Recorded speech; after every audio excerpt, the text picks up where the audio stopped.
Damian Burks. Hi, I'm Brandon Harris. Hi, my name is Sharik McShannon. I served as a mentor in Verizon Innovative Learning's Young Men of Color program.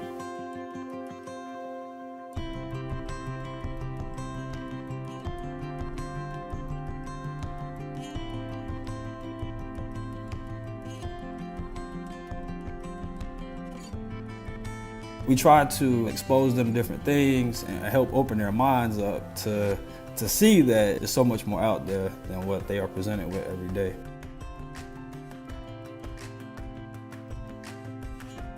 My very first year, we had students trying to accomplish sustainable developmental goals. Their task was, how do you stop pollution from getting into oceans? So we had one particular pair of students who their idea was to create this type of net that was made out of like recycled material, but the net they would attach to the end of like sewers, and it would help filter out the pollution.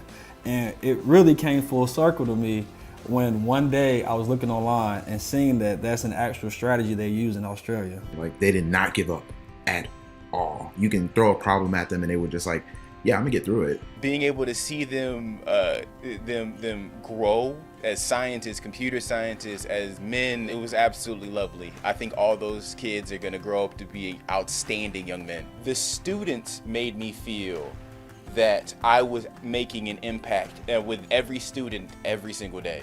It's important to have those positive role models because I don't know where I would be without my positive role model. I think that that's really important for anyone, just to have somebody to look up to and help you improve. And it just becomes a chain reaction of learning and growth and positivity. It's like you said, Sharik, chain reaction. You develop one person, another person builds the next person, and so on.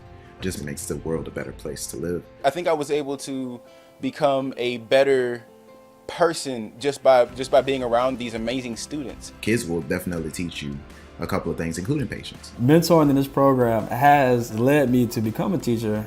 Watching that light bulb come on in their mind, I can't even describe how rewarding it was. Students, they don't care what you know until they know how much you care. The Verizon Innovative Learning Program has taught me how to show students that I care.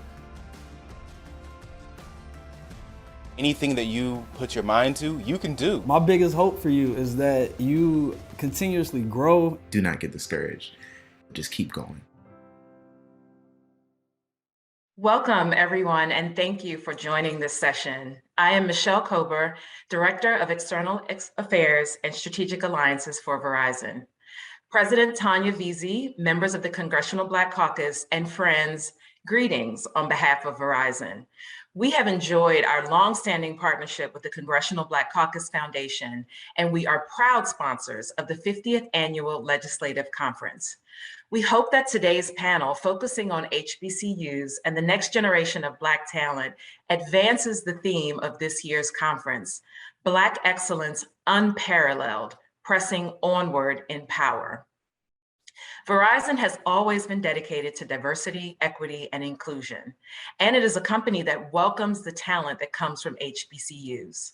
I am just one of many V-Teamers who are graduates of historically Black colleges and universities, and I'm proud of the work that Verizon has done and continues to do to bolster these institutions. Some of these initiatives include the Verizon Innovative Learning Young Men of Color program, and you'll see a video later today showing the engagement of young men who are studying at HBCUs, teaching STEM lessons on HBCU campuses to the next generation of Black men in tech. The Verizon Innovative Learning Rural Young Women program teaches next generation tech skills and entrepreneurship to empower young girls to build a better future. These programs are based on HBCU campuses. Verizon has partnered with the Clinton Global Initiative to launch a social innovation challenge for college and graduate level students to develop leading edge technology-based solutions, including those leveraging the power of 5G to address significant societal challenges related to education, health, and climate justice. Graduates of Howard University, my alma mater, were among winners of the recent challenge. Verizon is partnering with the National 4-H Council and working with 9 HBCUs to provide digital skills training to adults in rural communities and expects to empower 15,000 people with digital skills needed for jobs, education, banking, and healthcare by the end of the year. And we also announced an exciting new partnership for women at 5 HBCUs pursuing tech degrees. Let's take a look at a video explaining the details of our Game Forward initiative. Yes, Diego, this is big, and I am so proud to help announce it. You know, Verizon is deeply committed to building a more inclusive and diverse tech sector. Our work in this space has been going on for decades and frankly speaks for itself. We are so proud of the work we've done, but we also know that more action needs to be taken to address the lack of female representation in gaming and more broadly in STEM. So today, Verizon is making a new $1 million commitment to increase female representation in gaming and STEM. For this, we are creating the Verizon Game Forward Scholarship. The scholarship is an expansion of the Future Fund, our initiative to support emerging female talent across entertainment and technology. That's right. And you know, this fall, Verizon will partner with 5 historically Black colleges and universities to provide scholarships to 5 female students at each school who are active gamers and also pursuing degrees in fields that are tied to gaming development, such as computer science, graphic design, software engineering. And those 5 schools are Dillard, Delaware State, Morgan State, Texas Southern University, and Howard. We'll build tech centers on each of these campuses that will be open to the entire student body. And we'll also provide the scholarship recipients with access to the Verizon 5G Gaming Center for training, as well as mentorship. And I'll tell you, here's the best part. We are guaranteeing the students internship opportunities at Verizon and with our gaming industry partners. It is these kinds of deep commitments that will help build the diverse talent pipeline the tech industry needs. We are really so proud of this and for the opportunities it will give these women. Absolutely. And you know, I just cannot wait to see what these students do. Nikki, thank you. Thank you.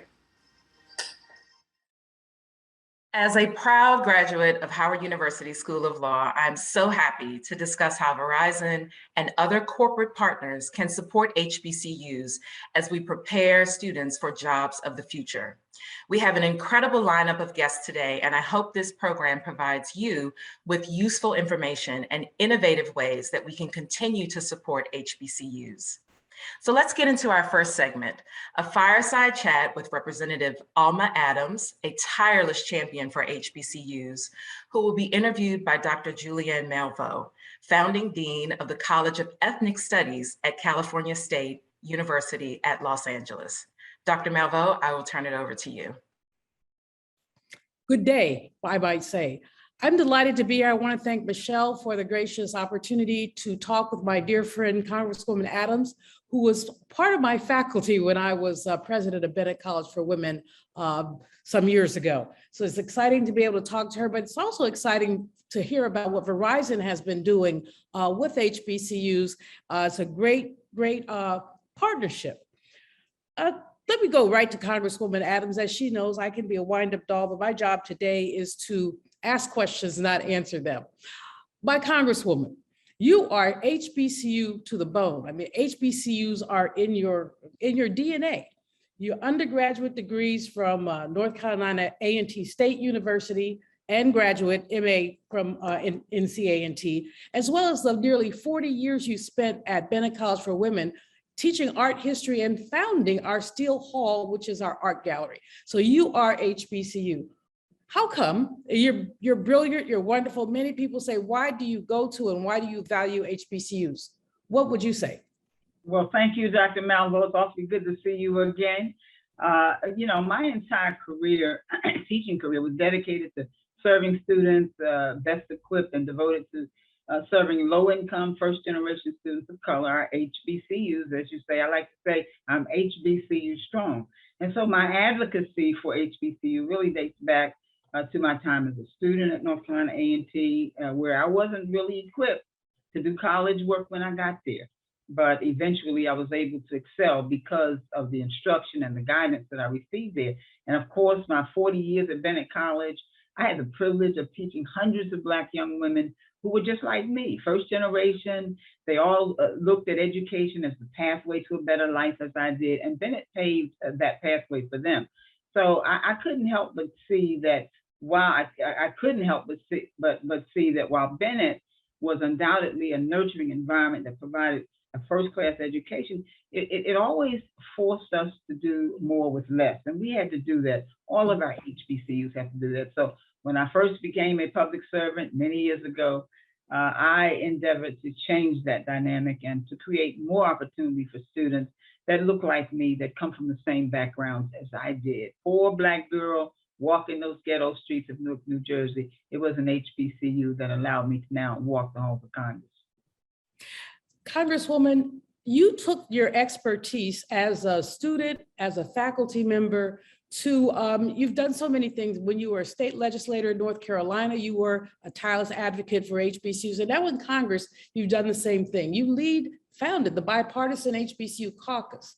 It protects the interests of HBCUs. Why are HBCUs a bipartisan issue? And what is the caucus focused on right now? Well, first of all, education to me is not partisan. I mean, we all need it. It's going to help you whether you're a Democrat, Republican. It doesn't really matter. But I really think that, you know, my story isn't unique. There are hundreds of thousands of graduates, HBCUs, who were underprepared to do college work, but who were able to excel because of the tutelage that they received at these institutions. So in addition to that, we provide a huge economic benefit to our society.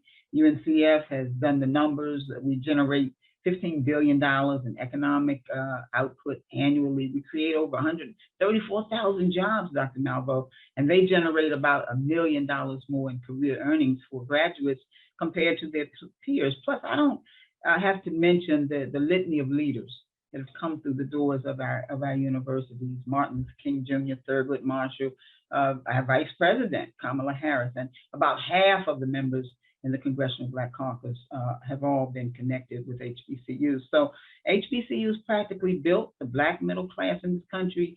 The wealth that does exist in our community today, we owe to origins of the instruction and guidance that was given at HBCUs, and that they are continuing to give. One of the things that that we thought about, and you know, I'm on several committees in Congress, but the HBCU Partners Act came out of a bipartisan effort to strengthen and enshrine into law successive executive orders that fix the federal government's posture towards HBCU engagement. It requires every administration, every federal agency that it manages to plan and to coordinate on an annual basis the efforts that they're making to strategically engage and invest in HBCUs. Of course, you've heard that from Verizon as well. But it also strengthened the rigor and the transparency requirements of existing law by requiring that the agencies track their progress toward the goals concerning HBCUs and share their plans to advance them with Congress. You know, it's not just about what you say, it's about what you do. So in addition, it codified the president's Board of Advisors on HBCUs as ensuring an ongoing avenue for HBCU priorities and policy concerns to be raised and addressed, because it's really all about policy. And you know, in other words, this legislation provided us with an opportunity to commit to HBCUs in the same way that they've committed to the well-being and prosperity of our country. Absolutely, it's such important legislation, and partnership stands for propelling agency relationships toward a new era of results for students. It's a powerful concept. Does it have any numbers in it, any set aside or anything like that? Well, we don't do necessarily set aside, but I think one of the things that how about goals? Oh, yeah, right. Okay, let's look at it that way. Yeah, it does. It really gets to the heart of the efforts that we're trying to make in terms of creating industry partnerships with HBCUs. And so I just think that it's a great thing because it's about accountability. You know, we can say we're doing something, but if a company is really serious about hiring diverse talent, then they must engage with those schools that produce them. Those are our HBCUs. And so that engagement then can take many forms. It doesn't have to be money, although money is important, as we know, but we need industry to examine the needs of these schools and our students and to make an intentional decision, intentional, on what programs and course offerings are required at HBCUs to meet the needs. So we've seen our relationships grow. We've seen our partnerships grow between HBCUs and the private sector. So we just believe it is a good thing, and it's all about commitment. Well, it's exciting legislation, and congratulations. Hopefully it will get through and we will see, basically a strengthening. What has been done actually to ensure that HBCUs have what they need, technology, connectivity, resources that they need students to succeed? As you know, we were at Bennett when we had so many challenges around infrastructure on the campus, to so much deferred maintenance. And I don't think that Bennett was the only HBCU who had the same kind of issues. How can we fix that? Well, we can get that bill that I'm working on through, and that's Ignite. But we've done a number of things to really help our schools. There have been some exciting partnership challenges that we've made. We have 62 companies right now and organizations that have joined the HBCU Partnership Pledge, representing industries from financial sectors to agriculture to tech, telecom, and more. And so we're still reaching out for people to take the pledge. But in addition to Ignite, which is a bill that we have moving now, we've got over 90 co-sponsors. It is bipartisan. We've seen a number of investments in HBCU technology and connectivity. The omnibus COVID relief package that we passed in December, for example, created Connectivity Minority Communities Pilot Program, which was something like $285 million in new funding for HBCUs. I'm sure you've heard about the Futures Act, but other MSIs as well were provided. And so we created the Emergency Broadband Benefit Program.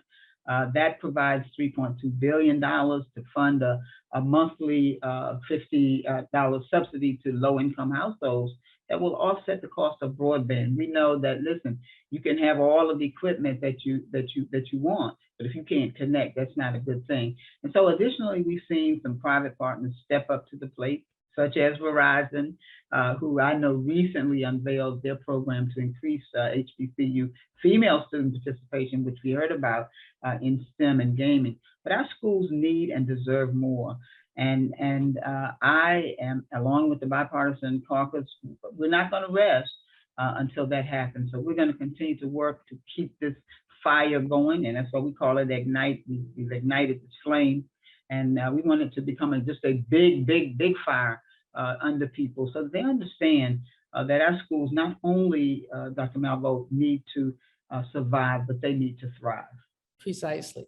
Now, the Partners Act strengthens the partnership between the federal agencies and HBCUs. You talked about the partnerships that some businesses have joined. Can you talk a little bit more about what those partnerships entail and how do we strengthen partnerships between HBCUs and the business world? The one thing I would say that I don't see a lot of, we need to see more of, is recruitment on our HBCU campuses.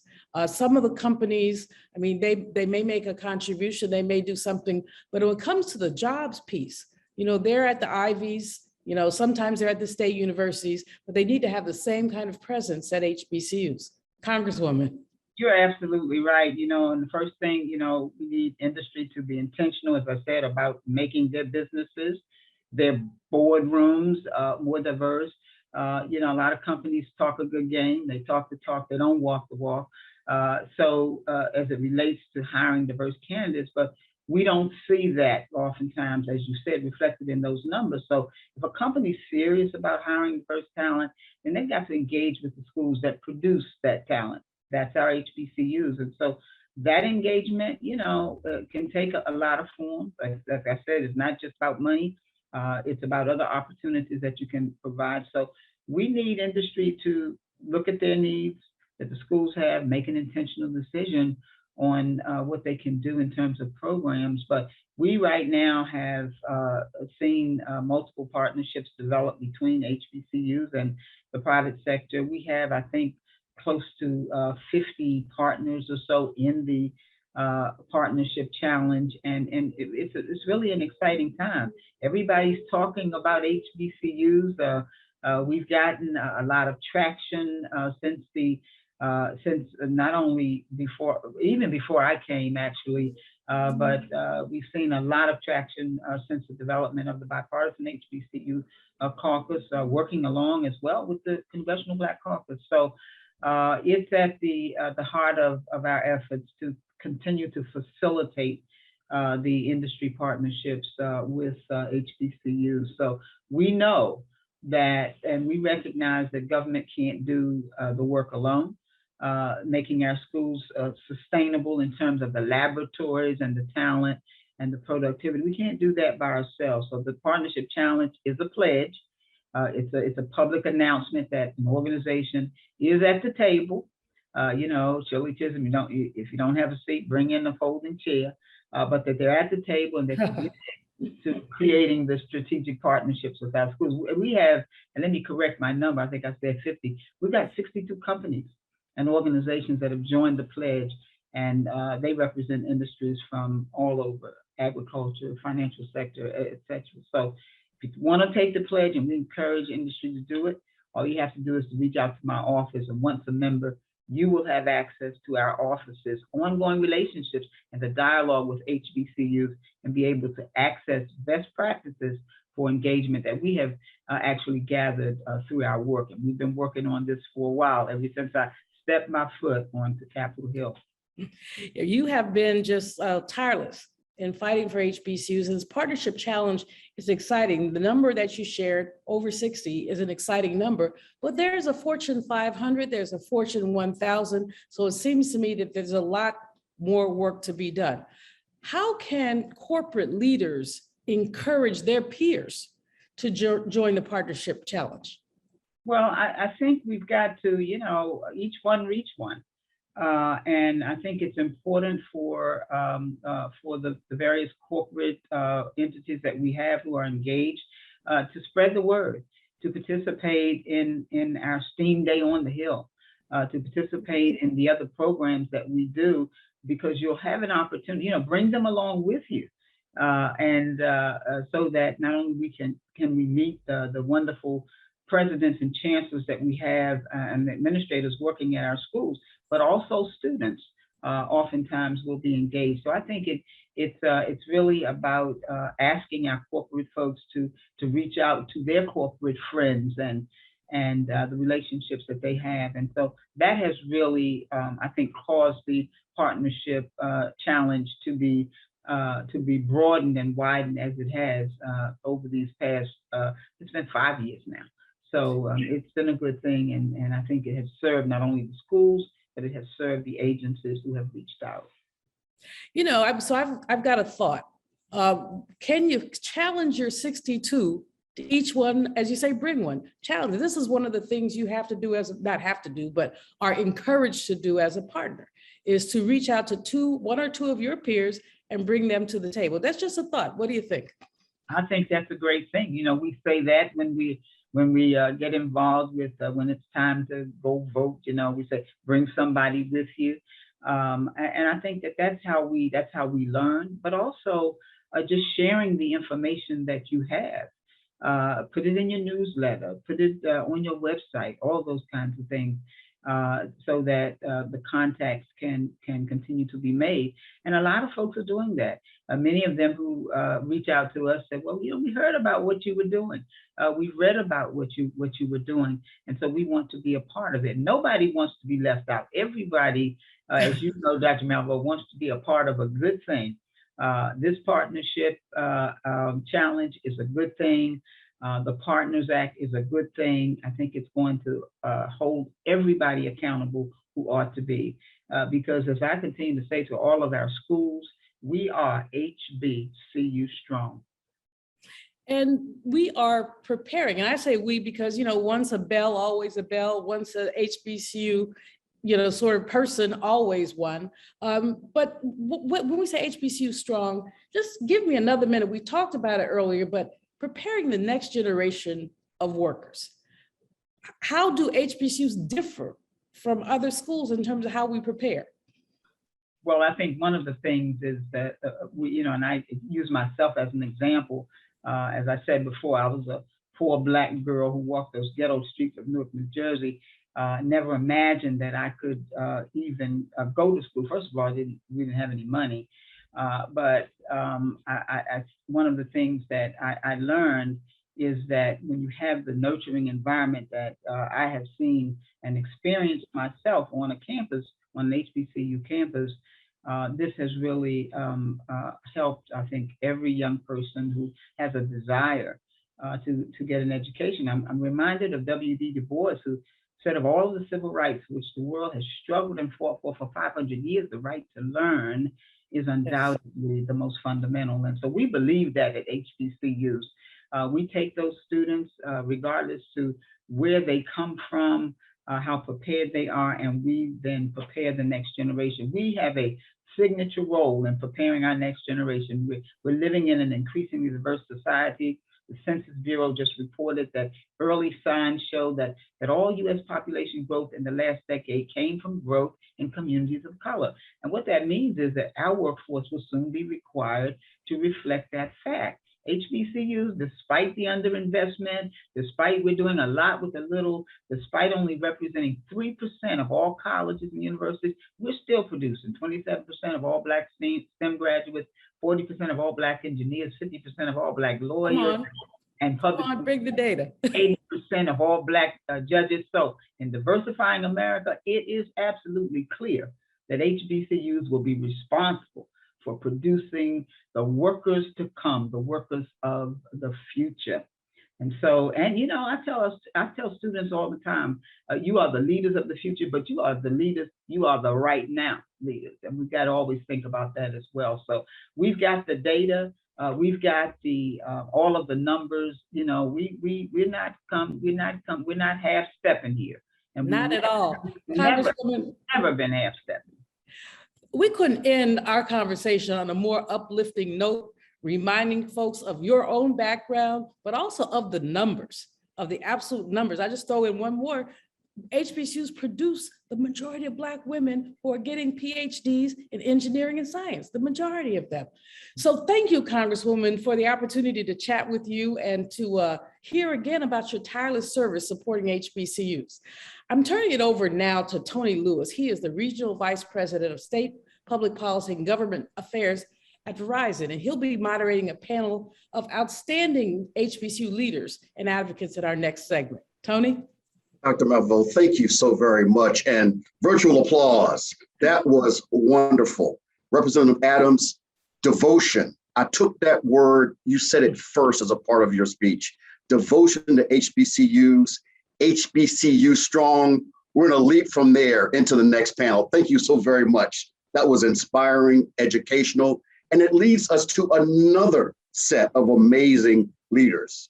Now, ladies and gentlemen, you can already see them on your screen. We have a lot to talk about, so I'm not going to dive into their resumes, but I know that you will take your Verizon 5G phone and look them up and look at all the wonderful things that they have already done in their lives beyond the work they're doing right now with HBCUs. And so, Dr. Glover, Dr. Knight, Ms. Jackson, I want to break this into 4 parts, if I may, all based on a letter, because we're all educators here, right? And that's going to be the letter U.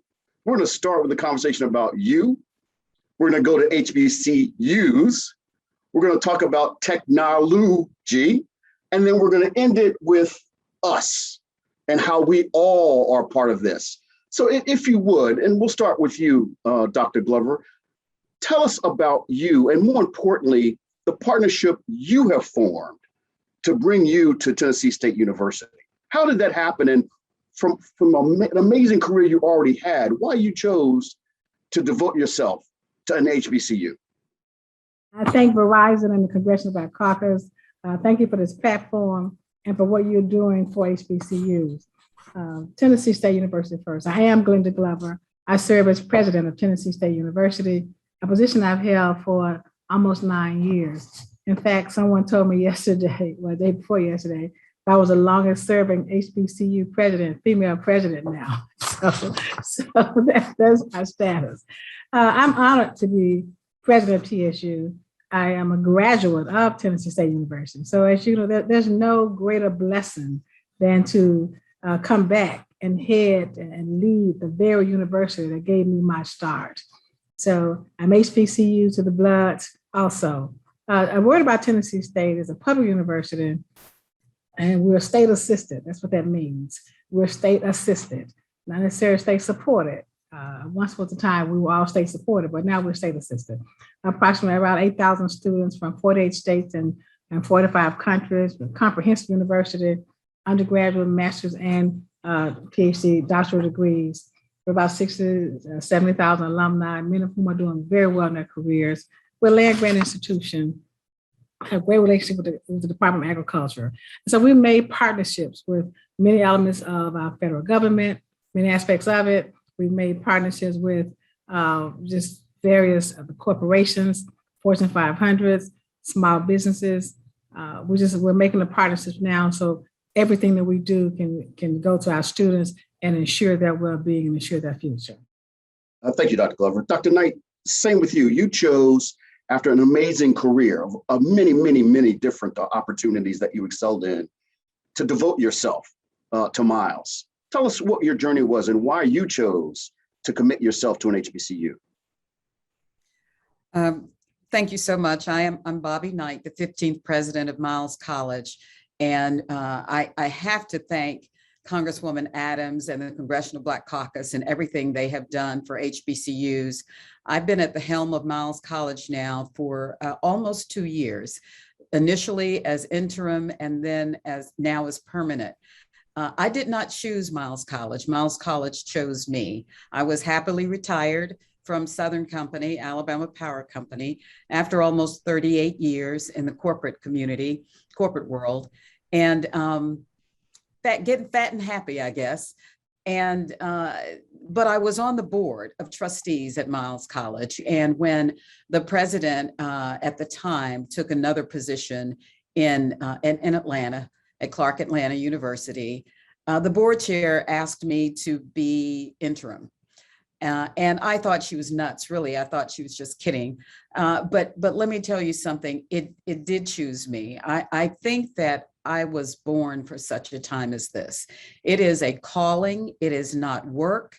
It is every day I am thinking about what I can do to make the lives of these students better and help them to be productive citizens once they leave here. So it's not a job to me, it's a calling. Fantastic. Thank you, Dr. Knight.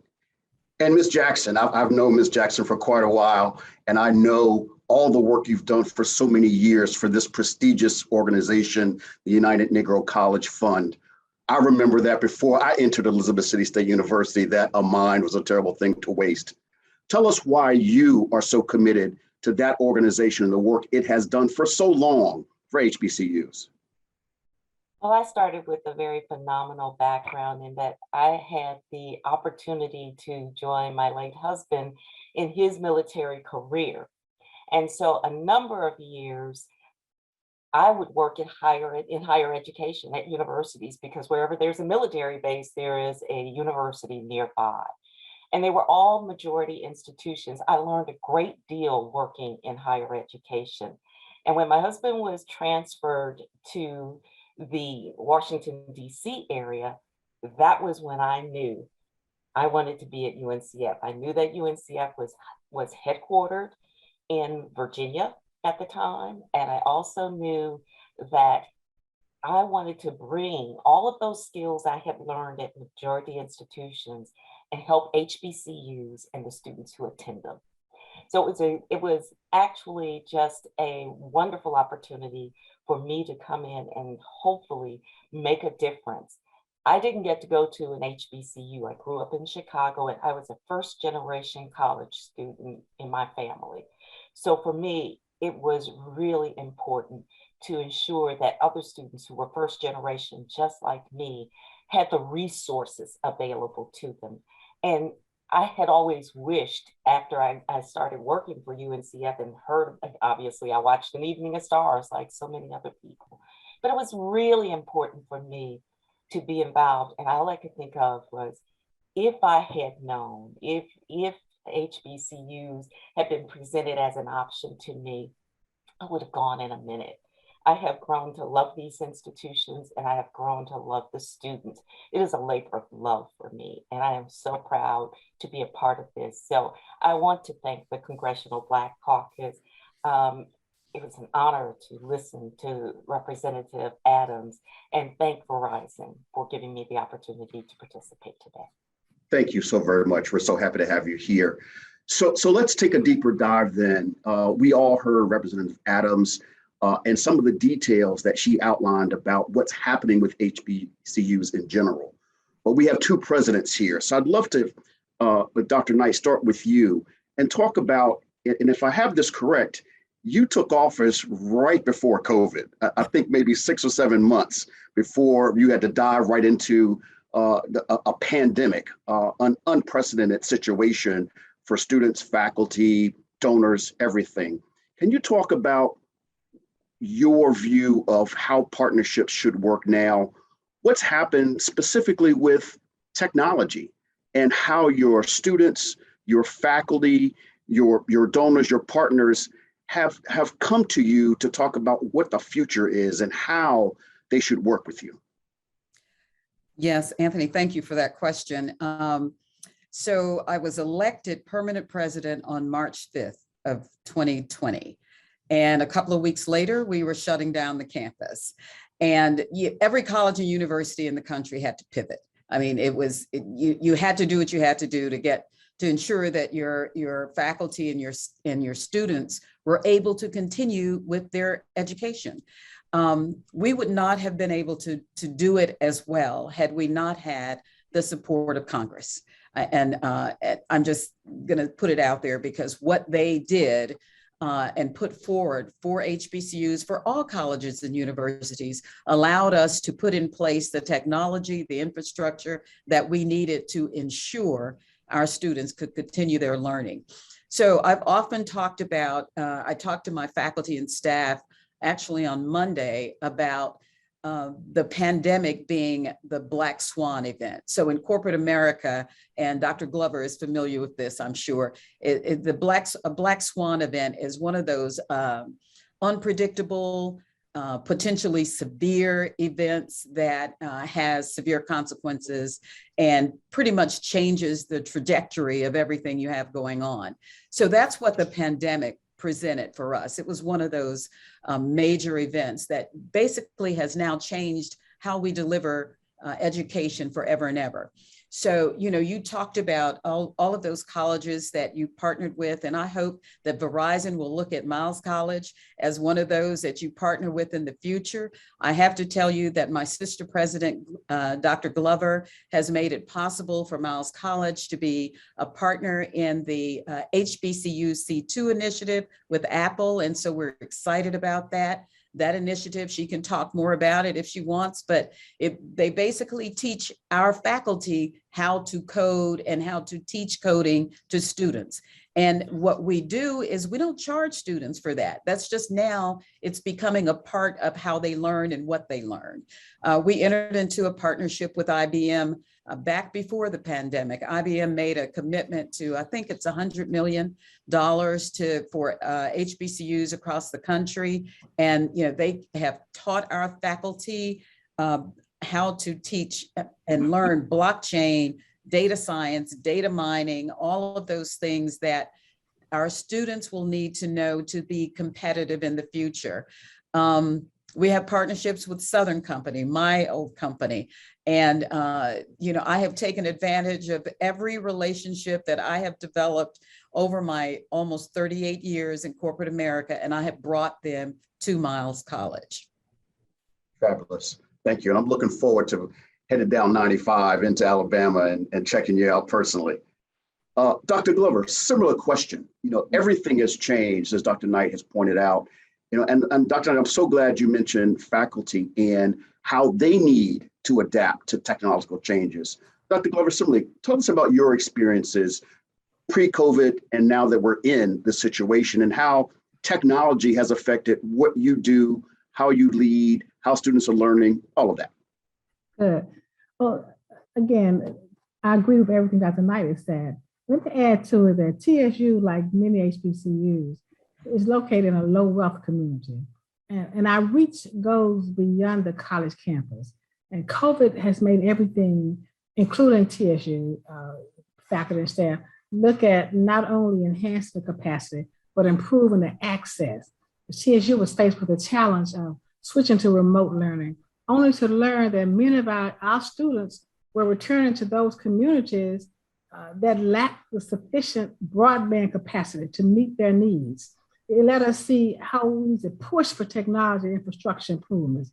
It gave us a chance to see that our Black communities were not really prepared for this. They face a slow processing speeds and other barriers related to an insufficient investment in the technology infrastructures in underserved communities where many of us reside. So COVID really gave us a snapshot of how low-income communities are not prepared for this. And even after COVID goes away, we're still trending more in that digital direction. Because prior to COVID, you know, many of us used it.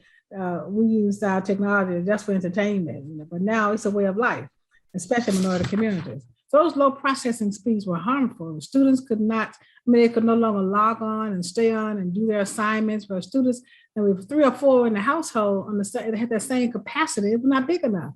So the bandwidth was not enough. So we got kicked off. And so that was the technology we basically found ourselves in. So we had to partner immediately with several companies and partner with our alumni and others to help us get straight. You know, we started with, it wasn't just TSU, the university, again, it was the communities in which we live and operate. And so they were so impacted. So because the students had to go back home immediately, I mean, over the weekend, over 2 weeks to those communities. And so I just said, Verizon was very helpful to many universities and many communities. But I think the partnerships, not only do they have the wherewithal, but they had a responsibility as corporate citizens to upgrade the technology infrastructure in these vulnerable communities. And HBCUs have to take the lead in making their case. They have to lead their charge and make sure it's not just limited to college campuses, but the low income and low wealth and minority communities, and bring those issues back. Because technology is so important, and access to technology, because it should be treated, we found out during COVID that access to technology should be treated almost the same as access to public education. It is just that great of a necessity. So we have to continue to partner and continue to push and make sure that that the corporate, the government, and all of us work together to ensure that our students are successful in this new world in which we live. Thank you, Dr. Glover. Well said. Pushing for partnerships. I love that theme of making sure that we are all engaged in this very important movement toward technological equality. So let me turn to you, Ms. Jackson. You get a unique focus to see how everyone is doing across our portfolio of HBCUs. How do you think we're doing from a technological perspective? How are colleges and universities in general embracing the newness of this technological force that we were thrust in by the pandemic? One of the things that UNCF noted immediately, like Dr. Glover, like Dr. Knight, was that we had to pivot. And so it meant that UNCF also had to pivot. We realized that looking at scholarships and looking at some of the other types of programs we were doing didn't need to necessarily be at the top of our agenda right then. Making sure that the students and the schools had the technology that was required for these students to be able to take their lesson off campus became important. So we changed some of the focus of what we were doing, and we were looking at how do we partner with some of the corporations that we have been doing longstanding business to say, our needs are different now. We have emergency needs for broadband. We have an emergency need for laptop computers and equipment that our students can take home with them. So we pivoted in a way that also made a difference for how we were going to support our member institutions and support the students who look to us for that support. We increased our emergency aid, particularly in the areas of housing and food insecurity and technology insecurity. We looked at how we could make a difference for our students with making sure they had travel plans, making sure that if they couldn't go home, where could they be? So all of that for UNCF was, how do we partner with our schools to make sure that they have the resources they need? Wonderfully, the federal government did step in and help meet some of the needs of those schools. And so for UNCF, the pivot was, how do we pivot in an emergency situation where there was just no way to understand? We had to change how we fundraise. I mean, we were used to going out and talking to people. We couldn't do that anymore. Now we have to do all of our events virtually. So for us, it was a learning process as well. So we worked as a partner with our member institutions, and our CEO, Dr. Michael Lomax, had the foresight to understand that we needed to make sure that we had resources to invest back into our member institutions. And so that's where a lot of our focus went to. How do we pivot in our fundraising to ensure that the needs of our member institutions and the students that seek support from UNCF had that, but also how do we pivot to ensure that should something like this happen again, we are in a position to make sure that we can quickly turn to the needs of our member institutions and our students. Excellent. Thank you so much. So we've talked about you, we've talked about HBCUs, we've talked about technology. We're going to end the segment with the us. And we've started this conversation, but I want to be very specific. I know how important it is for you to get your messages out. We've got a great audience in front of us listening right now. So I want to give you, Dr. Knight, you, Dr. Glover, and you, Ms. Jackson, a chance to say to this audience, the us, what do we need to do collectively to support your universities, our universities, future students, mid-career students, encouraging people just like you to come back to HBCUs to do the work that you have done? Give us your message on the us. What do we need to do on a going forward basis to ensure the next 100 years, 200 years, 300 years, we see the growth and expansion that we need for our HBCUs? We'll start with you, Dr. Glover. Well, thank you again. Before I go any further, I do want to take a moment and thank Dr. Adams, Congresswoman Adams, for what she did in pushing that legislation this time last year. It was, of course, someone else may have gotten the credit for it, but we know as HBCU presidents, we know who carried their water and pushed and got that legislation. So now going forward, so Dr. Alma Adams, Congresswoman Adams, I mean, we appreciate what you did and what you and the Black Caucus did. We know it was your legislation. I don't care who campaigned with it, or what happened with it, we know it was your legislation. So now the public-private partnership is what I would stress, that as we move forward, HBCUs, sometimes it's a teaching methodology for us to get with the leadership in our various states and get a better understanding of the role of public-private partnerships, how they can help HBCUs. And then the companies themselves, the partners, they can help see the needs, not just diversity and inclusion, but a commitment to uplift and empower HBCU students and faculty throughout this entire corporate structure, the entire community. Help the parents, help the students, help the community, because the parents, employ our parents, if you get a moment to do that. And then, I appreciate what Verizon has done with the structure of how they're helping the low wealth in communities, low wealth individuals. That's a lot to be said for that. And then there's infrastructure, but there's a lot that's going on now that we encourage HBCUs to partner with the government, to partner with the corporations, and just get it done. Work with our students, to hire our students, give them internships, permanent placements, because the partnership is not just about money and throwing money at the problem, although we all need money, but it's not about throwing money all the time at the problem. It's making that commitment to ensure that we're on the same page, we're the same agenda. That's how we're going to work through all this together and succeed together. Dr. Glover said, just get it done. Dr. Knight, what do you say? I say ditto.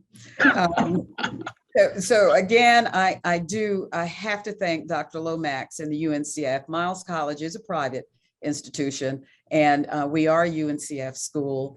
And UNCF was very intentional about ensuring that we had everything we needed for our students throughout the whole process. Being a new president at the time, I was very, very dependent upon, I'm just going to call his name, Ladrigus Murray. He was so incredibly helpful to me personally, and I want to call him out and thank him for that. But that same intentionality that UNCF showed, I think the corporate community and all of our partners need to be intentional and not just about funds. We always need money. We will forever need funding, but those partnerships where they will come in and make commitments to recruit our students, to provide internship opportunities for students, to come to our campuses, to look at ways we can work together, partner together on grants. When I came to Miles College, we had one federal grant. We now have 14. And so I am really excited about the future at Miles, and I'm excited about our partnerships, and I'm looking forward to what the future is going to bring. Fantastic. So we're going to get it done. We're going to get it done intentionally. And Ms. Jackson, you have the last words on what we need to do to make sure us collectively, we support our HBCUs. Well, I'm going to say ditto, ditto for both Dr. Glover and Dr. Knight, because I absolutely agree with them. This is not going to work unless we have corporate partnerships. And the partnerships need to be broad, and we need to make sure that it's not just about, as Dr. Glover said, it's not just about diversity and inclusion. It's about including the students who attend the HBCUs and giving them the opportunities to be inside of those corporations, to understand what a corporate culture really means, to understand what it means to have a good work product. They need opportunity. And that's the opportunities that we are looking for. And those are the partnerships that I'm seeking at UNCF. Those partnerships that are going to take our students one step further than where they are right now.